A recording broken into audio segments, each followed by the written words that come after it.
Balot challenge. Ito ang viral video na nagpupula balot. sa mga botante. Ready na, balot tayo dyan. Sa Ringgit Abra.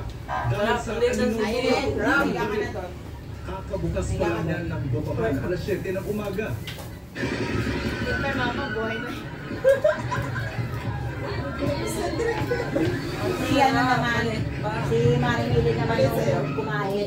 Matay na. Isinubo niya, pinatay pa niya yung ilaw. Pagsubo niya, hindi na sa bibig niya. Nandun napunta sa may ilalim ng hagdanan nila Ate Eden dati.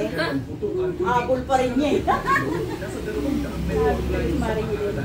Hinala ng pulisya may kinalaman sa pamamaril ang naunang pagpunta ng isang grupo ng lalaki. Nag-eskwelahan, nag-cellphone video at nagdulot daw ng pulisyon. Lumapit sila dito. Ayun o, konti nga lang yung hindi nga malaki yung sisiw eh. Then parang may commotion na. Sisigawan. So, nakain kasi ako yan. May mga pamilya daw sila na sa kabilang barangay is pinipigil na pumunta ng Marcos. Pumarurot daw pala yung mga ito papunta sa kalapit na ilog. Dalawang sa pamamaril. May tama sa likod ang isa. Balikat naman ang tama ng isa pa. Hindi sila galing sa booking center. Sabi ng hepe ng Baguio Police, hindi sila na pinaputok na hindi pa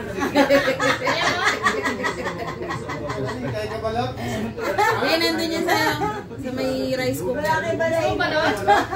Sa akin maliit lang. Bunutin mo na nga yan eh. Lang sa akin eh. One down, talo na si Tita Melly. Si Mama Melly nandiyan pa sa taas pa. Nangyari ito sa Gandani National High School sa bayan ng Tayong kayo ng alas 5 ng madaling. Sabi ni Comrade Chair George Garcia, inalisan na ng mga natulong watcher at sasampahan ng kapatang nagkamo. Pero sa eksklusibong panayam ng GMA Integrated News, nilinaw ng isa sa poll watchers sa viral video na anak at pamangkin sila ng dalawang lola na tinulungan nila makaboto. Hindi naman mali yun siya kasi tinulungan ko lang yung nanay ko na bumoto kasi hindi niya alam na magsulat. May tuka. Bayang? Sakot pa buo pala eh.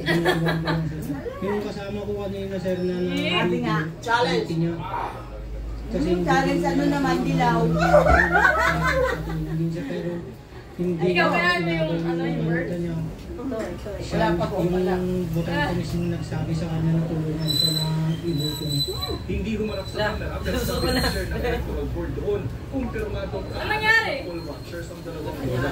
Iniimbestigahan na ito ng Kayo pero nilinaw niya pwede namang tulungan ng poll watcher sa pagboto ang botante kung kamag-anak. Nispit mo? Kala ko ba ano ka eh? Maglulus ka. Mag-assist siya. Si Mama Melly na. Naging winner ako, tapos na sa inyo. Ayun, Bakit nangalan pala yun? may buto na. Itugar, kinakain niya. Well, as of 7:50 ay wala pang pumapasok na boto dito o nagre-reflect na boto dito sa LED screen na nasa Kapitolyo ng Abra. Pero may ilang residente na po na nakaupo na dito sa mga upuan dito at nag-aabang ng resulta ng botohan. Unang latest mula rito sa Baguio para sa GMA Integrated News, Jonathan Nandal, nakatutok 24 oras para sa eleksyon 2025. Maraming salamat sa iyo, Jonathan Nandal. Kayo na to. Sumawang pakiramdam ng ilang botante sa inat ng panahon at siksikan sa ilang presinto sa Quezon City. At nakatutok doon live. Lalit lang oh. Machi, Alam mo, eksakto alas 7 ng gabi ay nagsara ang ilan sa mga presinto dito sa Commonwealth Elementary School. At dahil nagsara ng maaga, dahil wala ng mga botante, ay nasimulan na ng electoral board yung proseso para makapag-transmit ng boto. Ito na yan. Ngayon, pinoproseso na lang ngayon ay Oh my God! maisara na yung Kinain mo ang crunchy na yan. of course, Sabi ng mga election ano ba yung pinakain ng mga dito ay bibig na yan? napilaskil na sa labas ng silid-aralan. Pabuo na yun eh. Pinatay niyo pa. Tuka. Na yung modem para makonect yung automated